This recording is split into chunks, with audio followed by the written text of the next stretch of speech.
여러분 안녕하십니까. 지난 토요일 말복이 지나고 나서 그런지 밤에는 그래도 조금 선선해진 것 같아요. 그렇죠? 예, 진실 추적자 사건 반장 시작합니다. 이 대전 서구 괴정동에서 헤어진 연인을 흉기로 살해한 장재원 신상 공개됐습니다. 피해자를 살해한 후 진짜 죽었는지 확인하겠다면서 빈소에 왔다가 꼬리가 밟혔던 바로 그자입니다. 자, 검거 직전 음독을 시도했지만 문제 없었습니다. 날 무시한다고 생각해 화가 나 죽였다고 했습니다. 장재원입니다. 끝까지 기억해야 합니다. 자, 오늘 출연자 소개해 올리죠.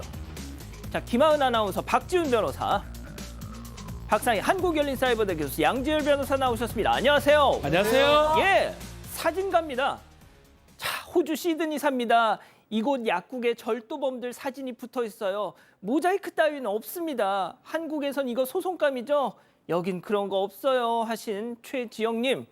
자, 서울 고덕동 공원 벤치 테이블에 저러고 있습니다.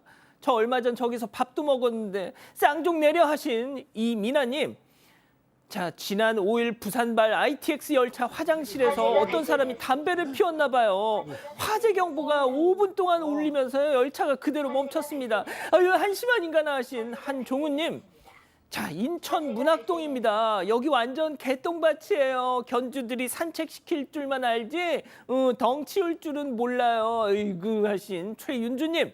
자, 금천의 김혜윤님 모두 사랑합니다. 재미는 물론 의리로 함께하는 아세사바 뉴스! 싫어! 대한민국과 전 세계 동포 가족 여러분의 시선을 모아서 출발합니다.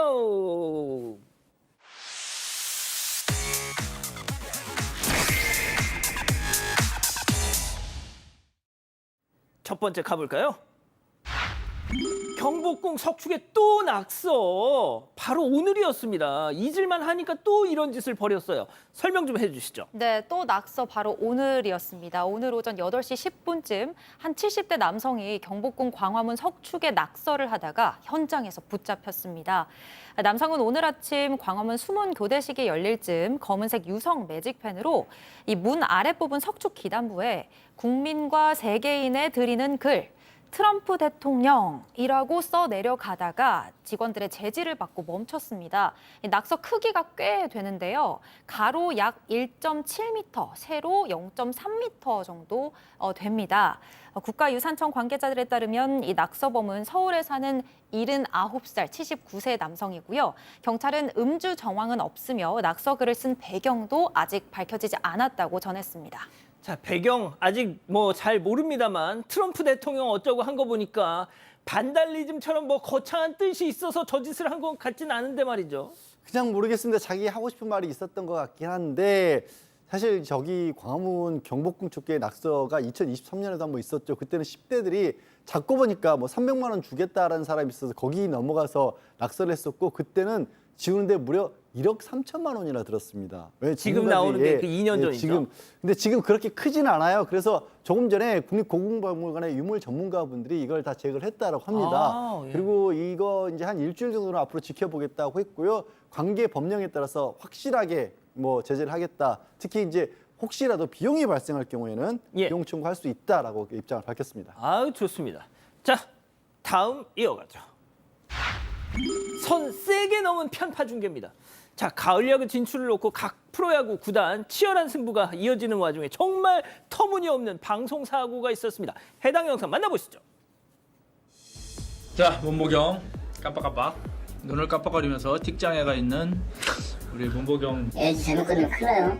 프로야구 중계를 하면서 특정 선수에 대해서 부적절하고 매우 잘못된 발언을 했습니다. 이 자리를 빌어서 진심으로 사과드리겠습니다. 해당 선수께도 깊이 사과를 드립니다. 지금 모르시면 좋겠다는 소망이지만 아무튼 깊이 사과드립니다. 근데 이건 정말 대형 사고입니다. 이 방송할 때 무엇보다도 가장 주의해야 하는 게 이 장애와 관련된 얘기를 하는 거잖아요. 네, 맞습니다.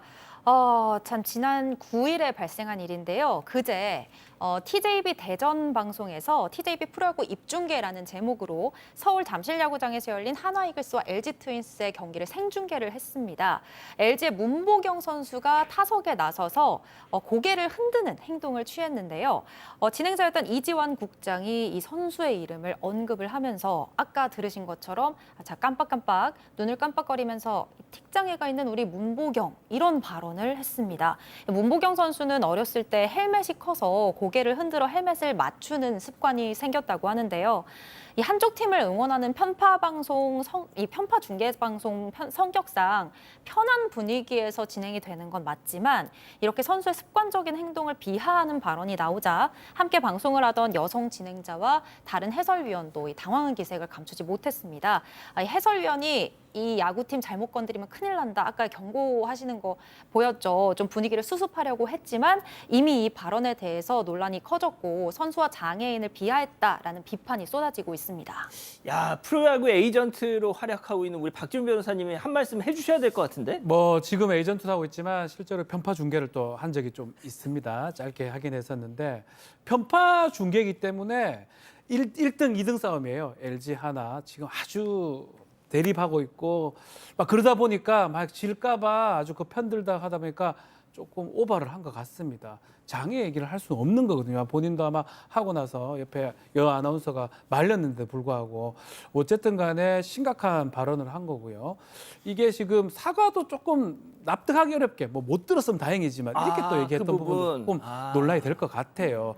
어쨌든 간에 지금 해당 방송국에서는 징계 조치 같은 걸 좀 취하겠다라고 한 그런 상황입니다. 박 변호사님은 어느 구단 편파 중계하셨어요? 제가 이제 대구 쪽에 삼성 라이온스 편파 중계를 했었습니다. 그러면 네. 그때 허용될 수 있는 그 수위가 어느 정도였어요? 저는 우리 편만 얘기를 해요. 아, 상대편 얘기 안 하고. 상대편 비하는 않고. 예, 왜냐하면 그걸 하게 되면 사고가 분명히 나니까 우리 편 선수들 잘한다고 그렇게 얘기했던 기억이 납니다. 그렇군요. 예, 좋습니다. 다음 이어가죠. 아무리 급해도 그렇지. 편의점 앞에서 순식간에 벌어진 충격적인 장면. 제보 영상 만나보시죠. 자, 편의점에서 후다닥 뛰쳐나온 저 아이 차 안으로 들어가는가 싶더니 다시 하차해서 바지를 훌렁훌렁 내려서 화장실도 아니고 편의점 앞 도로에서 대놓고 볼일을. 자, 뒤늦게 가게에서 나와서 그 모습을 본 아이의 엄마. 오줌빨 세다, 누구 닮은 거야 하는 듯. 그러진 않으셨겠지만 아이와 함께 차에 탑승하더니 그대로 그냥 가버리는 것 같습니다. 아니, 편의점 사장님한테 화장실 좀 쓰겠다고 하면 되는 거 아니었을까요? 네, 좀 이해가 안 되죠. 아이가 화장실에 가고 싶다고 하면 엄마도 빨리 같이 나와가지고 어떻게 해결을 해줘야 되는데 강원도 철원에서 이 편의점 사장님께서 제보를 하셨어요. 아이와 같이 엄마가 편의점에 들어왔는데 아이가 이제 빨리 화장실 가고 싶다라고 얘기하니까 엄마가 빨리 나가서 차에 가서 있으라고 한 것 같아요. 그래서 아이가 차로 들어갔다가 도저히 안 되겠다 싶으니 나옵니다. 그래서 바로 이제 저런 행동을 했어요. 근데 이제 이 아이가 저런 행동을 했을 때 엄마가 또 나와가지고 어떻게 해결을 하는 것이 아니라 그냥 아이를 태우고 가버립니다. 그래서 이 편의점 점주께서 제보를 하시게 된 겁니다. 얼마 전 제주도에서 중국인 관광객이 맞습니다. 대로변에서 아이 응가 생각납니다. 뭐 응가는 아니었지만 어쨌든 그 물 뿌리고 치우는 거는 지금 제보자의 몫이 돼버렸어요. 그것을 처리하는 의무가 없는 건데요. 가게 밖에 뭐 화장실이 있다고 합니다. 한 번도 문의라도 했으면 알려줄 수도 있는 건데 당연하죠. 그것도 하지 않고 아이를 그냥 하겠다. 어른이 좀 잘못된 거 아니냐 이런 얘기도 합니다. 아이야 뭐 못 참다 하면 그걸 어떻게 좀 했었어야 되는데 뒤처리도 못하고 이런 부분이 좀 안타깝다고 하네요. 그러니까요. 좋습니다. 자, 다음 이어가죠. 남편의 대쪽 같은 애국심입니다. 자, 집단 지성의 판단을 받아보고 싶으시다면서 제보해 주신 사연 함께 들어보시죠. 안녕하세요. 저는 캐나다에서 식당을 운영하는 50대 여성입니다. 식당은 남편과 함께 운영하고 있는데요. 얼마 전 식당에 외국인 단골 손님이 찾아오셨어요. 그분은 캐나다인이지만 한국에서 오랫동안 영어 선생님으로 일했기 때문에 한국에 대해서도 아주 잘 아시는 분입니다. 그런데 그날 손님이 찾아오셔서는 대뜸 큰 소리로 보신탕 있냐? 한국에선 여름에 보신탕 먹지 않냐? 물으시는 겁니다. 그 말을 듣자마자 남편이 우린 당신 같은 손님 필요 없으니 당장 나가라면서 버럭 화를 냈습니다. 당황한 손님이 미안하다며 사과를 했지만 남편은 끝내 손님을 내쫓았고요. 며칠 뒤 다시 식사하러 찾아왔는데 그냥 돌려보내더라고요. 남편은 예전에도 일본인 손님이 와서 김치 주세요, 나물로 주세요 하면 손님한테 끝까지 김치, 나물 이렇게 말해야 한다며 꼭 짚고 넘어가곤 했어요. 다들 해외에 나오면 애국자가 된다고 하긴 하지만 요즘같이 장사가 어려워 손님 한 분 한 분이 아쉬운 상황에선 남편의 이런 애국심이 마냥 좋아 보이진 않습니다. 저라면 그냥 단골 손님이니까 적당히 대답하고 넘어갔으면 어땠을까 싶은데요. 제가 너무 이기적인 건가요? 앞으로 또 이런 일이 벌어진다면 어떻게 해야 하나 고민입니다. 자, 기다리고 기다리셨던 부천 핸즈업 타임 6천여 분의 우리 가족 여러분들 채팅창에 OX로 함께 참여해 보시죠. 먼저 사연자 아내입니다. 여보, 당신만 애국자야? 난 뭐 이완용이냐? 입에 풀칠은 해야 될 거 아니야. 그리고 데이비드 씨가 보신탕 있냐고 한 거, 아니 농담이라잖아. 조크. 사과했잖아. 그리고 여기 사람들 농담이 일상인 거 몰라? 그리고 남이꼬상, 일본 사람들 받침 발음 안 되는 거 알잖아. 김치를 파오차이라고 했으면 모를까? 김우치라고 한 게 뭐가 문제야, 인간아 동그라미.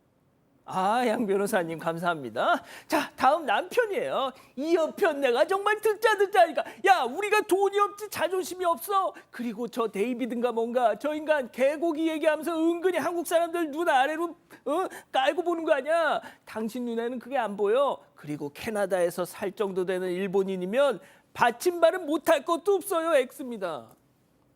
자, 교수님. 네, 저도 한국의 문화나 실정을 아시는 그 데이비드라는 분이 한국 보신탕 얘기한 거는 약간 비아냥거린 것 같거든요. 그걸 즐겁고 유쾌한 조크라고 생각을 안 했을 것 같아요. 그 보신탕에 대한 그 부정적인 인식 이런 거에 대해서 알고 있었을 거라고 생각하기 때문에 실수한 것이라고 보고 이런 거에 대해서 참는 것이 어떻게 보면은 더 굴욕스러운 거 아닌가요? 라는 생각이 들고 저도 이제 친정 식구들이 외국에 있다 보니까 외국에 좀 자주 가면 정말로 애국자들이 많으세요. 그러니까 고국의 소중함을 너무 느끼고 그리움도 크신 거죠. 저는 그때마다 어깨가 으쓱한데 아주 결정적인 것이 아니면 이렇게 남편을 칭찬해줘야 되는 게 아닌가라는 생각도 좀 들었습니다. 아, 그래도 사모님께서는 흙 퍼서 장사하냐 우리가. 근데 이제 그런 거 있는 것 같습니다. 기무치, 뭐 나무로 하든지 간에 그 기무치 나무로 먹으러 오는 사람들이잖아요. 그래서 이 말 하더라도 단골이 끊기거나 하지는 않을 것 같고요. 뭐 보신탕도 마찬가지고. 그래서 저는 뭐 완전히 가하게 해가지고 단골이 계속 끊어지거나 이런 상황이 생겨 모르겠지만 아마 이 남편분 그거 분명히 알고 있는 것 같아요. 이 정도 얘기하면서 우리나라의 자존심 같은 거는 얘기를 할 수 있는 그 정도로 생각하고 하는 걸로 보이기 때문에 저는 나쁘지 않다고 봅니다. 더 좀 얘기해서 발음 고치도록 자, 따라해봐. 나, 물, 김, 치 이렇게 해도 저는 상관없다고 생각이 들어요. 그렇군요, 김하나 아나운서. 저는 사실 그 나무르 기무치는 일본인들이 좀 발음을 못할 수도 있다고 생각을 하긴 하는데 이 보신탕 이야기는 한국에서 영어 교사를 하면서 한국 문화를 잘 알고 계신 분이라고 했잖아요. 그래서 조금 농담이라고 하기엔 비아냥거리는 느낌이라서 제가 당사자였어도 기분이 좀 안 좋을 것 같더라고요. 근데 미안하다고 사과를 했으니까 너 다시는 그러지 마라 라고 경고하고 음식은 뭐 그 다음부터는 단골이니까 줬어도 되지 않은가 싶긴 해요. 자, 양지열 변호사님 오래 기다리셨습니다. 아니, 너무 추측을 가지고 일방적으로 결정한 것 같아서 남편분이 저는 자존심 지키는 거 필요하다고 합니다. 그리고 저 사람이 만약에 해명을 하고 설명을 했는데도 거기에서 아니 그런 소리 나는 모른다라고 했으면 모를까 갑작스럽게 그냥 화를 내면서 나가버리면 오히려 저 그 단골 손님이었던 사람은 오해만 쌓일 수도 있어요. 계속해서 한국은 보신다 파는 나라라고 생각을 하고 저 사람은 왜 나한테 대해서 자기가 은근히 창피하니까 저런 짓을 했나? 뭔가 남편분이 성격이 좀 급한 것 같아서 그리고 그 발음 부분은요. 아니 한국 분들 외국 시장 가가지고 제대로 발음해라 그러면 100% 제대로 주문 못합니다. 저런 걸 가지고 남편분이 애국심을 진짜로 지키려면 오히려 더 설명하고 설득하고 알려주는 게 필요하다고 생각해서 동그라미 들었습니다. 그러니까 그게 설명에 저는 관념으로 봤거든요. 그러니까 화를 내냐 안 내냐 이 부분이지 아니 설명하는 내 쫓아 타잖아. 다짜고짜. 저러면 안 되지. 그러니까 설명을 해서 말을 들으니까 내쫓은 거가. 아니 그 나간 것 같아요. 옛날에 오랫동안 영어 선생님이었으면 그때는 한국에서 보신탕 먹었던 게 맞았잖아요. 불과 몇 년 안 됐다고. 그럼 얘기를 해줘야지. 저렇게 쫓아버리면 저 사람은 이제 한국 사람은 보신탕도 먹고 불친절한 사람이라고 생각할 거예요 아마. 그럼 어떻게 해요? 글쎄요. 그렇게 생각할 수 있겠지만 보신탕 얘기하다 큰일 나고 했구나. 이렇게 생각할 수 있지 않을까. 저는 뭐 이거는 어떤 방식으로 했는지 알 수 없기 때문에 저라면 그렇게 했을 것 같아요. 아니 제가 우리 양지열 변호사님 갑자기 좀 화를 내신 것 같아서 제가 아니 추측을 가지고 사람을 그러면 안 된다는 아니 거예요. 근데 여기서 저도- 추측이신 게 그럼 캐나다에서 개 잡아서 죽겠어요? 그러니까 캐나다에선 당연히 이렇게 농담으로 그 정말 몰라서 얘기했다고 볼 수가 없는 게 비아냥거려서 당연히 못 줄 거라는 거를 알면서 얘기했다는 생각이 드는 거죠. 글쎄 그런 사람이면 단골 손님이 됐을까요? 한국 음식점에? 저는 그렇게 생각 안 합니다. 아 역시 이 생방송의 묘미. 아 살아있는 방송. 자 우리 가족 여러분들은요? 가족 여러분들 의견도 좀 갈립니다. 백원님께서는 보신탕 얘기는 까는 건데 화낼만 하지 않나? 저게 농담인가라고 하신 반면에 이초코님께서 이탈리아 갔는데 이탈리아어 발음 못한다고 밥 안 주면 나 같아도 화날 것 같다고 또 상대방의 입장에서 또 이해를 해주셨고 장정임님께서는 천천히 가르치시고 그래도 장사는 하셔요. 좋습니다. 예.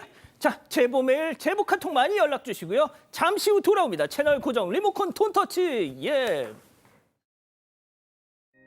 최신 연구를 통해 개발된 센소다인 리페어 앤 프로텍트는 민감성 치아 깊숙이 침투해 틈새를 효과적으로 채우고 보호해주죠.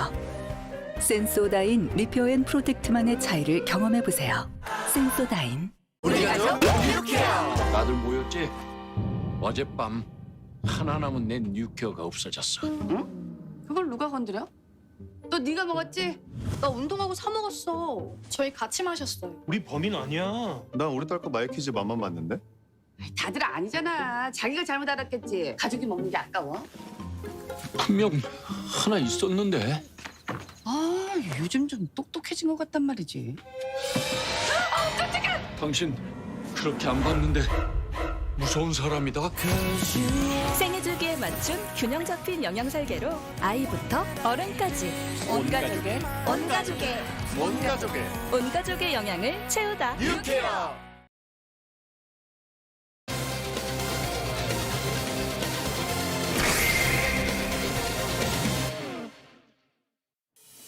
한눈에 보기에도 먹음직스러워 보이는 초콜릿. 최근 SNS에서 뜨고 있는 디저트 중 하나입니다. 지난해에는 경주에도 직영점을 열어서 한 달 매출만 수천만 원을 기록했다고 하는데요. 그런데 얼마 지나지 않아서 매출이 반토막으로 뚝 떨어지더니 최근엔 반의 반도 못 미치는 수준까지 수직 하락을 했다고 합니다. 알고 보니 이렇게 매출이 확 떨어진 데엔 사장님도 몰랐던 충격적인 비밀이 있었는데요. 대체 이 가게에서 무슨 일이 있었던 걸까요? 자, 생초콜릿 가게를 운영하는 사장님 제보인데요. 전국에 5개의 직영점을 낼 정도로 꽤 인기가 있는 곳입니다. 지난해 새로 오픈한 곳의 매출이 계속 곤두박질 치길래 이걸 가게를 내놔야 되나 싶은 생각을 할 정도셨다는 거예요. 사장님 3년째 초콜릿 가게를 운영을 하고 있고 말씀하신 것처럼 인기가 좋아서 지난해에 경주에도 직영점을 냈다라고 합니다. 오픈하고 얼마 안 됐을 때는 한 달 매출이 6천만 원까지 나왔고요. 평균 한 4천만 원 정도로 굉장히 장사가 잘 됐다고 합니다. 이 가게에 이제 10대 아르바이트생 2명을 두고 있었는데 한 명은 뭐 중고거래 어플리케이션을 통해서 채용을 했고 그 학생, 그 10대 아르바이트생의 친구가 또 그 이틀 동안은 책임지는 5일은 한 사람이 2일은 또 다른 친구가 이렇게 근무를 했다고 그래요. 그런데 이게 3월부터 이게 장사가 잘 되다가 매출이 갑자기 뚝 떨어져가지고 점점점 떨어지다가 못해서 이 올해는 1,000만 원, 1천만 원, 6개월부터는 이렇게까지 지금 가격이 떨어졌다, 매출이 떨어졌다고 합니다. 그래서 이거 장사 계속 해야 되나 이렇게 고민할 정도가 됐다고 하네요. 자, 평균 4천만 원 매출을 올리던 점포가 갑자기 1,000만 원대로 뚝 이걸 접어야 되나 이렇게 고민하고 계셨을 때 한 손님한테서 메시지 하나를 받게 됐다고 합니다. 그 내용은 한마디로 이런 거였다고 하는데요. 체크포인트 짚어보죠. 사장 몰래 깎아드려요? 자, 사장님 얘기 들어보시죠. 손님에게 DM이 왔는데 이 앞전에 방문을 하셨을 때 계좌 이체로 2,000원 할인을 받았는데 이번에 이제 또 가서 현금으로 구매를 했는데 이번에는 2,000원 할인을 해주지 않았다라고 네. 이제 말씀을 하셔서 저희는 이제 저희는 뭐 영수증 리뷰 작성하셔가지고 1,000원 뭐 할인해드리는 이벤트는 하고 있는데 네. 뭐 그 외에 다른 뭐 어떤 계좌 이체를 한다거나 뭐 현금으로 구매를 한다고 해서 할인이 되는 부분은 전혀 없다라고 이제 말씀을 드렸고 사장님이 모르는 할인 이벤트가 있어요? 네, 맞습니다. 아까 SNS 계정으로 한 손님이 문의를 해왔죠. 계좌이체랑 현금 결제가 뭐가 다르길래 계좌이체할 때만 2,000원을 더 할인해 주는 거냐라고 물어왔습니다. 그러니까 본인이 계좌이체로 할인을 받아서 결제를 했었는데 다음날 아이가 현금으로 구매를 했대요. 그때 카드랑 동일한 가격을 받더라. 그래서 원래 그런 건지 문의를 했던 겁니다.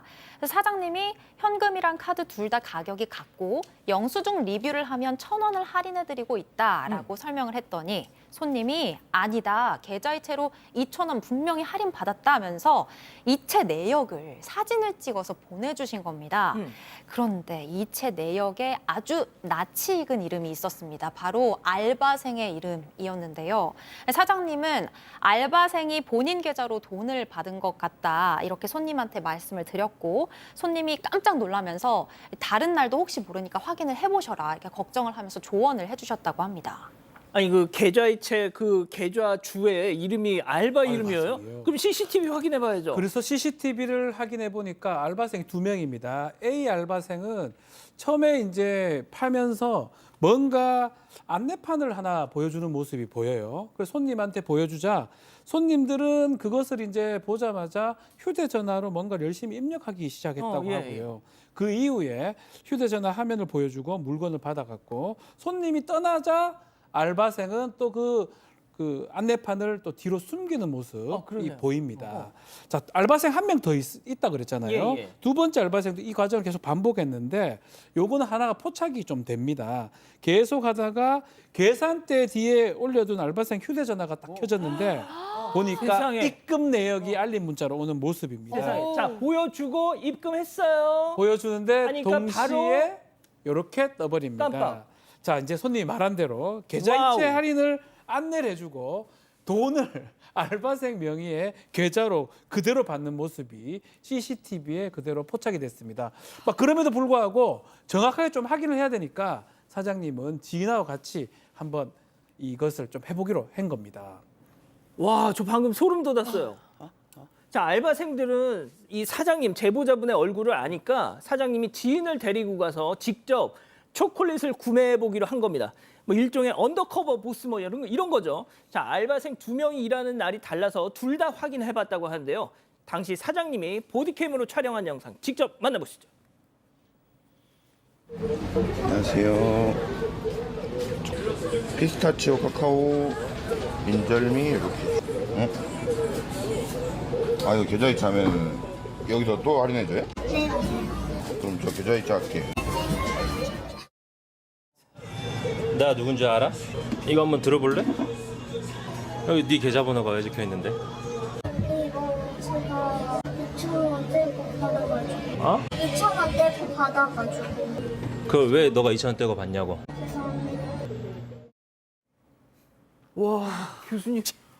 와, 얘네들 진짜 무슨 짓을 하는 거야, 지금. 그러니까요. 너무 놀라서 저희가 다 입을 벌리느라 지금 와. 설명하기도 어려울 정도로 좀 깜짝 놀랐어요. 이 사장님께서 이제 본인이 직접 들어가시면 이 알바생들이 얼굴을 알 수도 있으니까 지인과 함께 가서 지인한테 좀 들어가 봐라 얘기를 해서 지인이 대신 사러 들어갔더니 저렇게 똑같이 계좌이체 시 2,000원을 할인해 준다 그래서 이제 물건을 사 나온 거예요. 그래서 이제 사장님께서 직접 들어가셔가지고 이제 무슨 상황인지 추궁하기 시작했죠. 그랬더니 이제 당황한 알바생들 10대였다고 합니다. 어디다 도대체 이 돈을 썼냐 그랬더니 이렇게 액수가 맨 처음에는 크지 않았는데 점점 커졌고 쇼핑도 하고 뭐 배달 음식도 시켜 먹고 그랬다는 거예요. 맨 처음에 주 5일 알바하는 학생이 먼저 시작을 했는데 그것을 알고 나서도 말리지 않고 이 2일 알바하는 학생까지 같이 가담한 거였습니다. 아니, 제가 앞서 말씀드렸잖아요. 평균 매출이 4천만 원대였는데 6월 달에 유독 1,000만 원으로 훅 떨어졌다. 그럼 도대체 얼마를 양 변호사님? 글쎄요, 이제 그동안의 매출이 떨어진 부분 전체가 다 이 알바생들 때문이라고 보기는 어렵겠지만 그래도 상당 부분 영향이 없을 수는 없잖아요. 아닌 게 아니라 이 알바생들 바꾸고 나서 지난 열흘 동안의 매출이 그전에 매출 떨어졌을 때 한 달만큼이 나오고 있다고 합니다. 계산을 해보시니까 5일씩 일했던 알바생 같은 경우 세상 열흘 만에 기존 한 달치. 예, 확실히 영향이 그리고 사는 사람 입장에서는 2,000원씩 빼주면 저거 당연히 저라도 사죠. 당연하죠. 그러니까 이게 5일씩 일한 알바생 같은 경우 지난해 10월부터 좀 돈을 빼돌려서 한 3천만 원 정도, 그리고 이틀씩 일하는 아르바이트생은 지난 3개월 정도 좀 봐요. 한 400만 원 정도 두 사람이 합산을 하면 피해액이 한 5천만 원 정도로 추정이 된다라고 해요. 그래도 사장님이 5천만 원이요? 네, 화를 꾹꾹 눌러 참으시고 10대이지 않습니까? 경찰에 신고하진 않고 부모님께 알렸답니다. 그리고 정말 다행히도 이 집에서 사과를 하고 변제를 다 했다고 합니다. 다 변제를 갚았다고 합니다.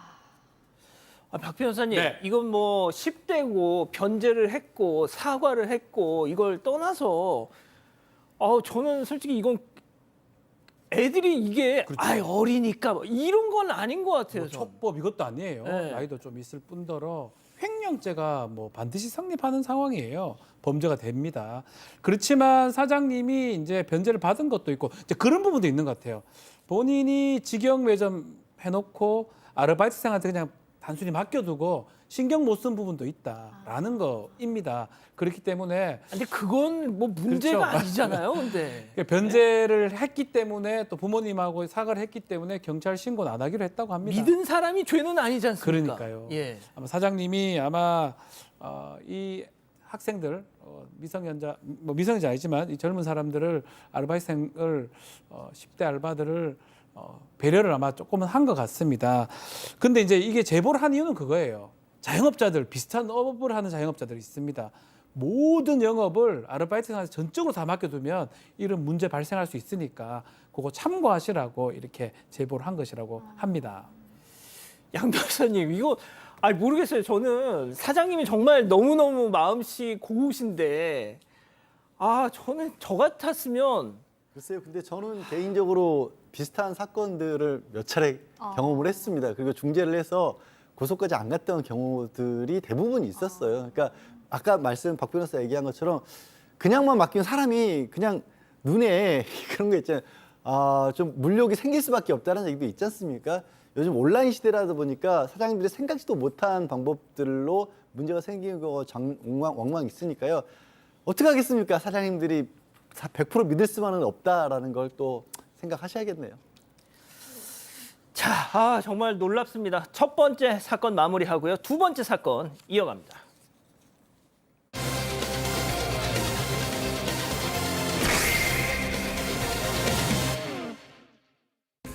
초등학생 딸이 초록불이 켜진 횡단보도를 건너다 교통사고를 당했다는 제보가 들어왔습니다. 가해 운전자인 80대 남성은 무면허 상태였는데 제대로 된 사과 없이 황당한 변명만 늘어났다는 주장입니다. 어떻게 된 일인지 알아봅니다. 정말 화나는 사건입니다. 초등학교 2학년 첫째 딸이 혼자 학교에 가겠다고 집을 나섰다가 끔찍한 사고를 당했다는 제보인데요. 자, 교수님. 네, 지난달 1일이고요. 초등학교 2학년입니다. 이 제보하신 분의 딸인데요. 이제 학교를 가겠다고 혼자 집을 나섰어요. 원래는 엄마가 학교까지 데려다 줍니다. 왜냐하면 초등학교 2학년이니까 너무 어리잖아요. 근데 그날은 또 둘째 동생이 있는데 그 동생이 너무 이제 엄마를 보채서 도저히 데려다 줄 수가 없어서 아이가 이제 혼자 학교를 갔대요. 그런데 떠나자마자 10분도 되지 않아서 모르는 번호로 전화가 왔습니다. 그래서 받았더니 딸이 학교 근처에서 교통사고를 당했다는 거예요. 얼마나 놀라셨겠어요. 서둘러서 옷을 입고 그 사고가 났다는 장소로 달려갔습니다. 지금 그 장면이 나오는데요. 자, 급히 그 사고 현장에서 가해 운전자와 마주친 이 어머니, 제보자. 정말 기막힌 이야기를 듣게 됐다는 겁니다. 체크포인트 짚어보죠. 나 교장이었다? 자, 무슨 얘기인지 제보자 어머니 얘기 들어보시죠. 아이 뭐 입에 피자국 나 있고 막 집에 3개가 다 빠진 거예요. 할아버지는 계속 그 앞에 그냥 옆에 서 있어 제가 119도 제가 신고했거든요. 할아버지는 뭐 그냥 진짜 나 그런 사람 아니라고, 나 교장이었다고 하면서 그 말만 적상검사를 안 해서 그냥 갱신을 안 한 거예요. 계속 차를 타고 다녔나 봐요. 딸이 운전하고 다니지 말라고 했는데 계속 운전하고 다니다가 우리 아이가 그냥 걸린 거죠, 한마디로. 아니 교장인 게 이 상황이랑 무슨 상관 있는 건데? 그렇죠. 방금 전에 웃으면서 학교에 갔던 아이가 10분밖에 안 됐어요. 가보니까 얼굴 피투성이고 온몸에 타박상이었습니다. 실제로 사고가 났으면 사고를 낸 사람이나 그 사람들이 신고를 해야 되는데 이 제보자가 뛰어가고 2, 3분 만에 뛰어갔거든요. 뛰어가서 가보니까 아직 신고가 안 돼서 제보자가 직접 119에 신고를 합니다. 어머니가 신고를 하게 되고 다친 아이 구해야 되니까 울지도 못했다고 해요. 더 놀라운 거는 이제 사고 낸 사람으로 추정되는 사람인데 이 사람이 그 후 조치도 제대로 안 했는데 계속 하는 말이 나 그런 사람 아니야. 나 교장이었어. 라고 황당한 소리를 계속 늘어나왔다고 합니다. 아 어쩌라고요? 교장. 자, 제보자 어머니는 가해 운전자 얘기를 듣고 너무 화가 났지만 지금 그게 중요한 게 아니야. 일단 내 새끼를 살리는 게 일이었죠. 자, 다행히 구급차도 금방 도착했는데 그런데 또 바로 병원으로 갈 수가 없었다고요. 네, 맞습니다. 피투성이가 된 딸을 보고 바로 신고를 했지 않습니까? 2분쯤 지났을 때 바로 구급차가 현장에 도착을 했는데 병원에 가려고 보니까 이 딸의 영구치가 3개나 빠져 있는 거예요. 근데 영구치니까 이걸 찾아야 되잖아요. 결국 바닥에 떨어진 치아를 모두 찾은 뒤에 병원으로 옮길 수 있었습니다. 이 상황도 저는 정말 안타깝고 기가 막히거든요. 그런데 제보자는 사고 이후에 더 기막힌 소식을 듣게 됩니다. 이 가해 운전자, 그 황당한 언변을 늘어놨던 운전자 80대 할아버지였는데요. 사고 당시 무면허 상태였습니다. 적성 검사를 받지 않아서 올해 1월 1일부로 무면허가 됐는데 그 후에도 이렇게 운전을 계속하고 다니다가 결국 사고가 난 거였습니다. 사고 당시 지금 CCTV. 파란불이잖아요. 녹색불. 네, 지금 CCTV 영상 보면 말씀하신 것처럼 초록불이 켜져 있는 횡단보도인데 운전자가 우회전을 하면서 그 초록불이 켜진 횡단보도로 진입을 하고 뛰어서 건너던 딸을 치고 그대로 밟고 지나갑니다. 그 후에 차를 세우기는 했는데 갑자기 후진을 살짝 하더래요. 그리고 차에서 내린 뒤에도 자기 차만 한 바퀴 쓱 둘러보고 차에 밟혀서 다친 아이는 살펴보지도 않았습니다. 당시 목격자에 따르면 가해 운전자가 밟혔네? 라고 말을 하면서 차를 옆에 옮겨댄 후에 아주 천천히 걸어갔다고 합니다. 자, 저 가해 운전자 들으신 것처럼 무면허에다가 횡단보도에서 신호를 무시하고 보행자 아이를 치고 갔습니다. 내려서 내 차. 자, 결과 그 다음은 어떻게 됐습니까, 양 변호사님? 일단 교통사고 처리 특례법 위반이고요. 무면허 운전에다가 횡단보도의 보행자 주의 보호의 위반인 겁니다. 그 상당히 이제 지금 피해자 부모님께서는 엄격하게 처벌이 내려질 걸로 예상을 하셨는데 구약식, 그러니까 검찰에서 벌금만 내면 끝나는 걸로 구형을 했다라는 거예요. 무면허인데요. 저도 그 부분이 참 이해가 안 가는 게 그냥 무면허가 아니라 적성 검사를 안 받으셨잖아요, 가해자가. 이 얘기는 사고를 감수했다라고 볼 수도 있는 상황이거든요. 저는 이 부분은 굉장히 좀 심각한 문제라고 생각을 해요. 근데 아무튼 지금 피해자 부모 입장에서는 피해자 부모는 사고도 제대로 못 받았다고 하고요. 그리고 이제 그 딸을 통해서 합의하자는 얘기만 2-3번 정도 받았다라고 합니다. 이게 정말 저도 이게 12대 중과실 위반도 중요하지만 그 무면허 운전의 계기라고 하는 게 본인이 운전 능력이 있는지 없는지를 검증을 아예 안 받고 피해 다녔다고 볼 수 있는 그런 상황이지 않습니까? 이 부분에서는 조금 더 엄격하게 봤어야 하지 않을까 싶습니다만 아무튼 구약식이고 안타깝게도 피해자 측에서 이 부분을 반론을 할 수는 없습니다.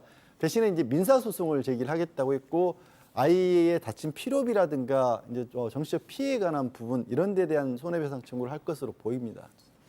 자, 이 제보자 어머니께서는 바로 어제 나 교장이었다. 그 가해 운전자 측과 다시 만났다고 합니다. 무슨 대화가 오갔을까요? 들어보시죠. 어제 가해자를 만났는데 너무 화가 나가지고 처음에는 내가 할 말이 없다, 무조건 잘못했다 그렇게 하시더니 나중에 그때는 내가 눈에 뭐가 씌어가지고 그런가 보고 최소의 금액으로 최대 치료를 했으면 좋겠다.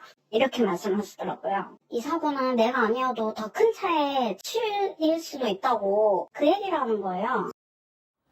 아니 이건 또 무슨 소리야 또. 네, 지금 이 피해자한테 너무 뭐 최소의 금액으로 최대의 치료를 받고 뭐 더 큰 차가 칠 수도 있다 이런 것들을 들어봤을 때 저는 사실 이분이 적성 검사를 지금 하지 않았다고 했잖아요. 제가 알기로는 75세 이후에는 적성 검사에 치매 검사 여부가 들어가거든요. 그러니까 치매 검사 여부를 안 냈다라는 거고 지금 말이 너무 이상하게 논리적으로 전혀 안 맞기 때문에 이분이 치매 검사를 반드시 받았어야 한다는 생각이 들어요.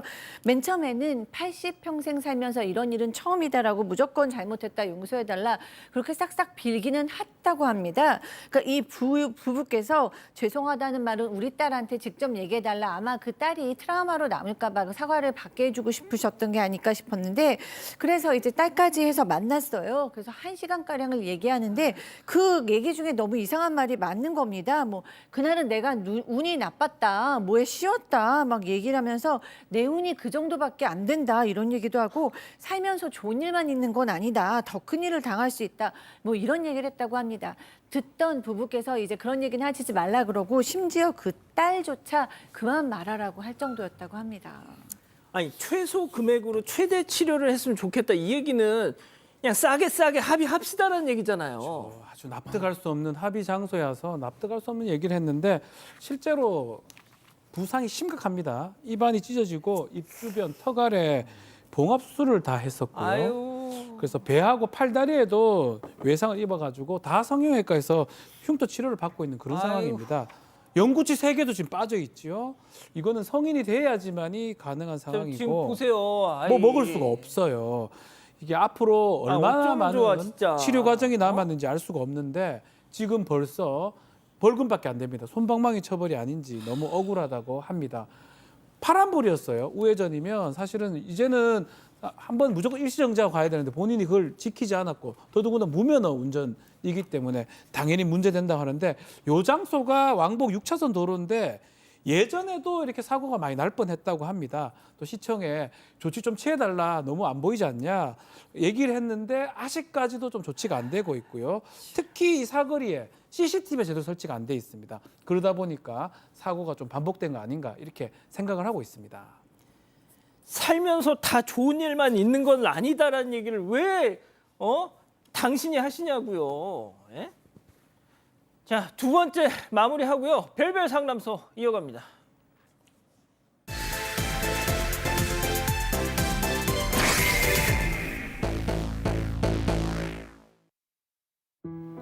한 여성이 고령의 시부모를 위해 정성껏 밥상을 차립니다. 시부모는 여성을 새댁이라고 부르며 고마움을 전하는데요. 그런데 이 집에 진짜 며느리는 따로 있었습니다. 새댁이라고 불린 이 여성은 그럼 도대체 누굴까요? 자, 오늘은 한 남자 때문에 인생이 송두리째 무너졌다는 사방 가족분의 제보입니다.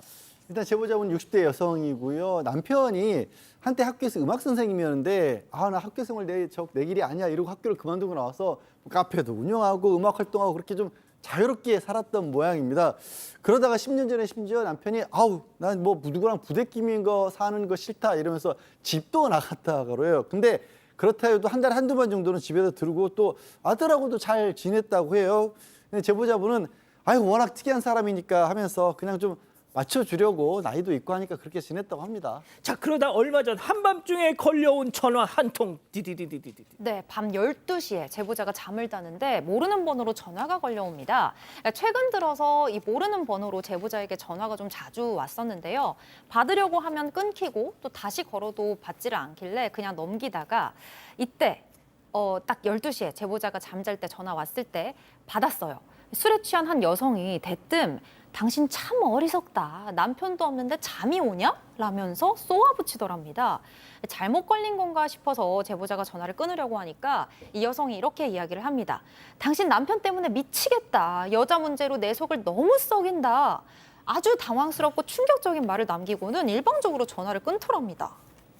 야, 이거 완전히 각성제네, 각성제. 네. 잠이 확 깨네, 진짜. 잠이 깰 정도가 아니고 그 후로는 잠을 못 잡니다.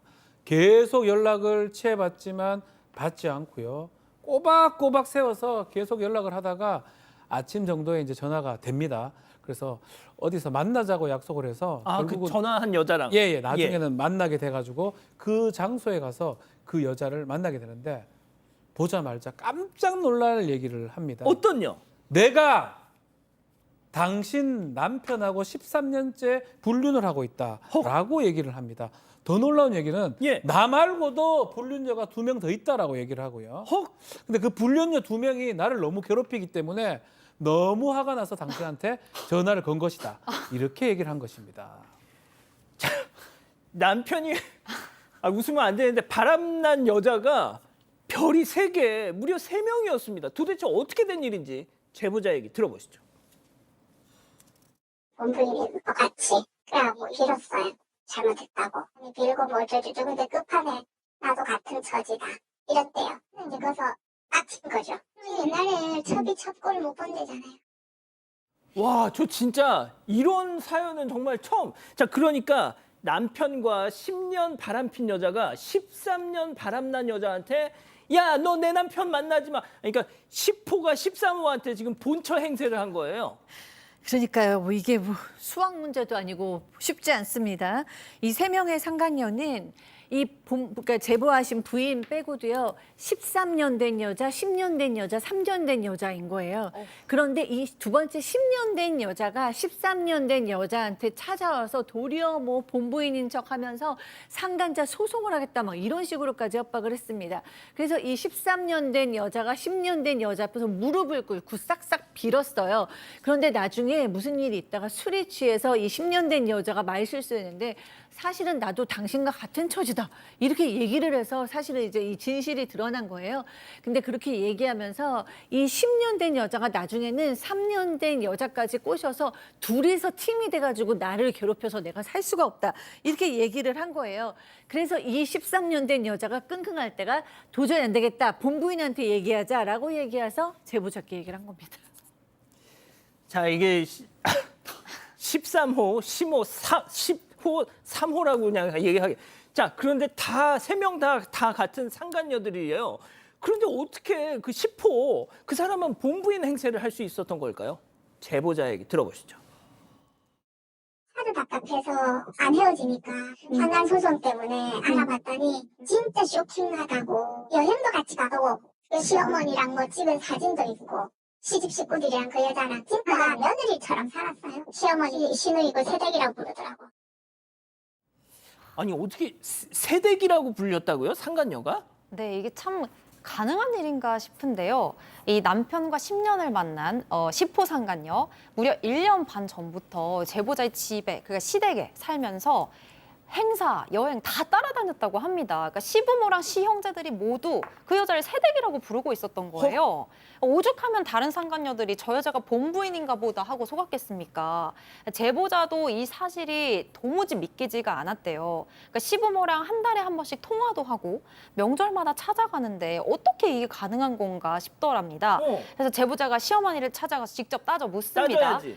그런데 돌아온 대답이 참 황당합니다. 어떤요? 시어머니께서 우리 아들이랑 너랑은 이혼한 줄 알았다. 네가 정이 원체 많아서 전화도 하고 명절에도 오는 줄 알았지. 이러시더랍니다. 아, 이럴 때 BGM이 하나 딱 흘러줘야 약간 이 여인천하 말이죠. 이게 무슨 상황? 이게 이해가 되십니까?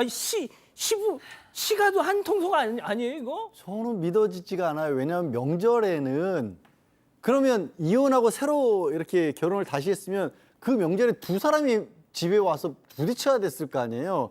왜 이혼했다는 며느리는 찾아오는데 그러면 새로 결혼한 가짜 며느리는 왜 안 왔을까요? 저 믿어지지 않는데 아무튼 이 제보자분은 그래서 3명을 다 상대로 상간자 소송하고 이혼해야겠다 이렇게 생각을 했답니다. 당연히 그렇게 생각할 수밖에 없는데 문제는 그 얘기를 들은 남편이라는 사람이 잘 됐다라고 나온다라는 거예요.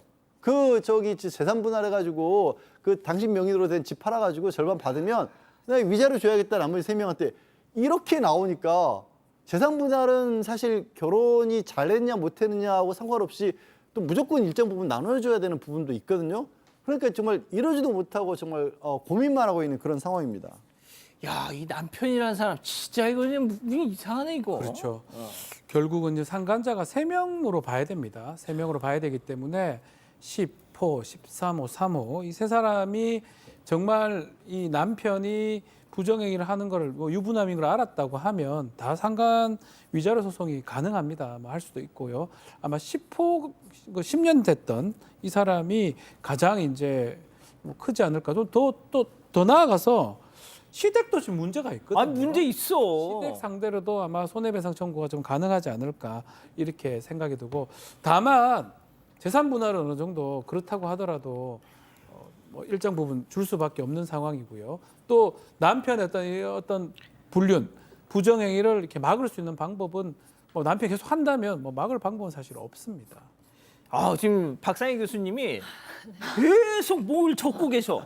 네. 뭘 하고 계셨어요? 왜냐면은 이 사람의 이 복잡한 거를 빨리 간단하게 정리를 해드리고 싶은데 너무 복잡해서 이렇게 말끔하게 정리를 해드리기가 너무 어려워요. 그러니까 이 사람은 우리가 단순히 바람둥이다라고 얘기하는 그 용어로도 잘 맞지를 않거든요.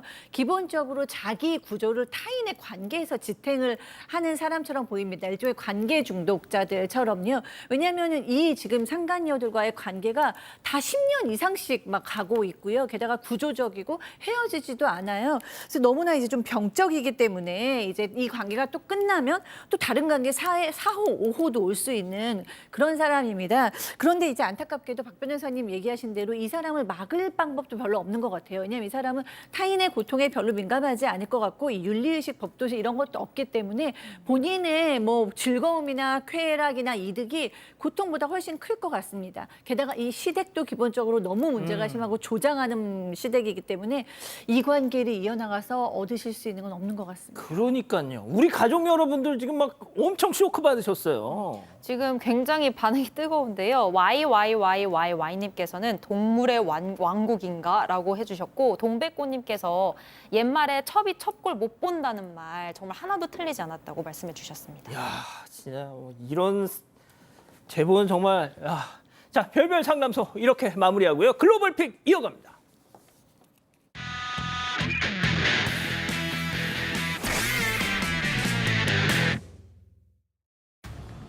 자, 도로에 차들이 멈춰서 있고 중앙 화단을 넘은 경찰차가 연기를 뿜고 있는 차로 다가갑니다. 차 사고가 아무래도 크게 난 것 같은데요. 아이고. 네, 잠시 전으로 가보겠습니다. 한 차량이 출발 신호에 맞춰서 앞으로 나오는데 와, 빠르게 달려온 차가 옆에서 들이받아 버린 겁니다. 왜 이렇게 빨리 달려? 네, 그 충격으로 차가 빙글빙글 돌아가고 빨간 차는 쭉 미끄러졌는데요. 이 잔해가 사방으로 날아가는 와중에 때마침 사고 현장에 있던 경찰이 구조를 하기 위해서 달려간 겁니다. 네, 빨간 차가 시속 약 180km로 과속을 하면서 신호 위반까지 해서 사고가 발생했던 건데요. 아이고. 이 경찰 측은 적색 신호에는 항상 정지해야 하고 맞는 신호에 주행을 하더라도 잠깐만 주변을 살피면 생명을 구할 수 있다고 강조했습니다. 미쳤네. 자, 다음 이어갑니다. 금은방을 찾아왔던 손님이 사장에게 인사를 하고 이렇게 떠납니다. 배웅을 마친 사장은 한참을 그 앞에 서서 휴대전화만 보는데요. 그러다가 뒤돌아서 서서 계단 오른 순간 뭔가가 와서 무너졌습니다. 세상에. 맞습니다. 가게로 들어가자마자 바로 뒤 사장이 서 있던 자리에 거대한 간판이 통째로 떨어진 건데요.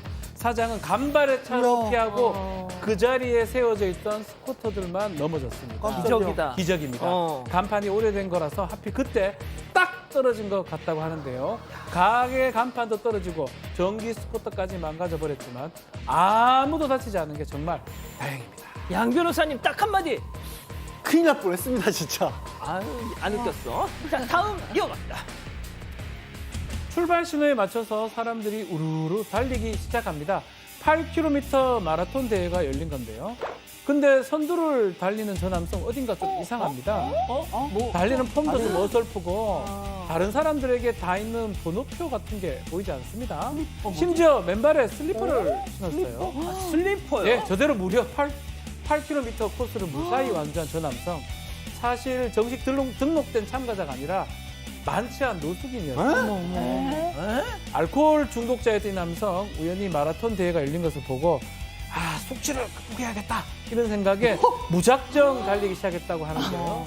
이 일을 계기로 술은 끊었습니다. 또 지역 주민들의 도움을 받아서 집과 직장까지 얻었다고 합니다. 그야말로 달리기 하나로 인생이 바뀌어버린 건데요. 요거는 좀 대단하다고 봐야 됩니다. 그러니까요. 마지막 영상 이어갑니다. 자, 조그만 강아지 한 마리가 뭐 때문에 성이 난 건지 맹렬하게 짖고 있습니다. 자, 그 앞에 검은 물체가 움직이고 있습니다. 자, 거대한 야생곰입니다. 먹이를 찾아서 집 안에 들어와서는 괜히 어슬렁거리고 있는 건데요. 자, 들키자마자 얼른 도망쳐 나가는 곰 뒤로 한참 작은 강아지가 땡땡땡땡 매섭게 쫓아간 겁니다. 아이고 세상에. 자, 강아지가 저렇게까지 화난 이유가 따로 우와. 있습니다. 왜? 저 곰이 하필이면 저 강아지의 사료를 몰래 훔쳐 먹었다니. 아무래도 잘못 건드린 것 같은데요. 자, 덩치와 용기는 비례하지 않는가 봅니다. 아유 교수님 한 주먹거리도 안 되는 게 말이죠. 제가 지 자신은 표범이라고 생각하고 있는 거예요. 그렇군요. 예. 사랑하는 사건 반장 가족 여러분 시원한 밤 보내시고요. 저희는 내일도 사반 750 저녁 7시 50분에 다시 옵니다. 안녕히 계십시오.